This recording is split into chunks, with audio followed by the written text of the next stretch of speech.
Bonjour, je m'appelle Jonathan, j'ai 24 ans, j'habite à Jérusalem, j'étudie au Machon Lev et j'étudie aussi également le matin dans le collège du Rav Toledano à Baka. Bonjour, je m'appelle Aaron, j'ai 19 ans, j'habite à Jérusalem et j'étudie au Machon Lev. Bienvenue à la 27e émission de Questions pour un Tzaddik. On reçoit aujourd'hui Jonathan Cohen et Aaron Sadoun, le champion en titre, tous deux de l'université Machon Lev. Est-ce qu'il y en a un qui peut m'expliquer c'est quoi le Machon Lev une fois pour toutes? Alors c'est une université où on fait l'étude le matin jusqu'à 1h l'après-midi et après on a des cours de Chol, ça peut être informatique, ingénierie, voilà. Donc t'étudies, c'est quoi la différence? On étudie Kodesh le matin et Chol l'après-midi. Chol l'après-midi, très bien. Et ça se situe à Jérusalem. Donc à côté de Ramot, c'est à Beit Vegan, c'est ça? Le quartier de Beit Vegan? Givat Mordechai. Givat Mordechai. Ok, très bien. On passe tout de suite à la première question. Top. Événement central de l'histoire juive, je n'ai pas lieu en Eretz Israël et je fus précédé par 3 jours de préparation physique et spirituelle. Yetziat Mitzrayim. C'est faux. Je comprends entre autres le retentissement du chauffard et l'apparition de nuées de fumée. Har Sinaï. Le dévoilement, le don de la Torah. Bonne réponse.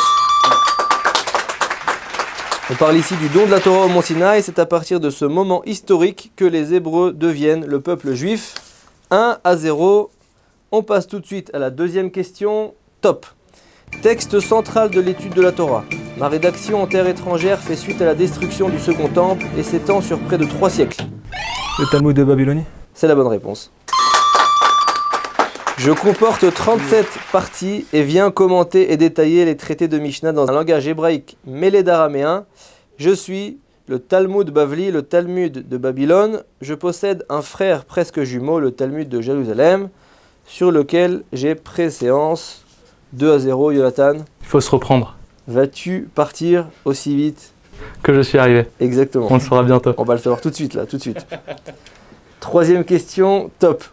Rabbin contemporain décédé il y a 15 ans. Je vois le jour en Lituanie et étudie notamment à l'Yeshiva de Poniovitch, Slabodka, Slutsk et Mir, c'est en Algérie. Avant de monter en Eretz Israël, où je dirige plusieurs yeshivot avant de devenir le célèbre Rosh Yeshiva de la Yeshivat Poniovitch. Le Rav Kanievski. C'est faux, à Bnei Brak. Poste que je me tiendrai pendant 50 ans. Dirigeant incontesté du monde orthodoxe. Chazonif. Je suis à l'origine de la création du premier parti politique séfarade.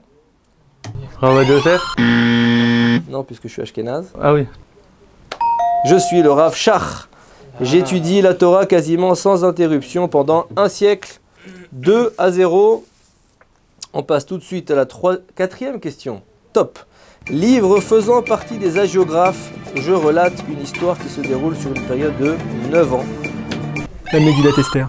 C'est la bonne réponse. Les 2 héros ont un lien de parenté entre eux. Je suis lu en public à la synagogue 2 fois par an, une fois en soirée et une fois en matinée. J'expose la tentative avortée d'un vizir perse d'anéantir le peuple juif. Je suis le rouleau d'Esther. J'ai pour particularité de ne pas comporter le nom de Dieu ne serait-ce qu'une seule fois. 3-0. C'était une belle victoire. C'est sévère, hein? Ouais, c'était dur. Mais quand je l'ai eu, c'était il y avait du niveau en face. Alors, tu n'es pas venu pour rien, puisque tu repars tout de suite avec le magnet que personne n'a jamais reçu. Ah, c'est fabuleux. Qui contient la ségoula pour retrouver un objet perdu. Tu pourras le coller. Vraiment, merci beaucoup, c'est top. À la prochaine. Okay. Aaron, tu as 2 victoires déjà. Tu peux repartir tout de suite avec ce fabuleux livre en couverture dure. Un look nouvelle tendance sur la minute. D'accord? Ou peut-être... Je reste. Il reste à la prochaine émission de Questions pour un Tzaddik.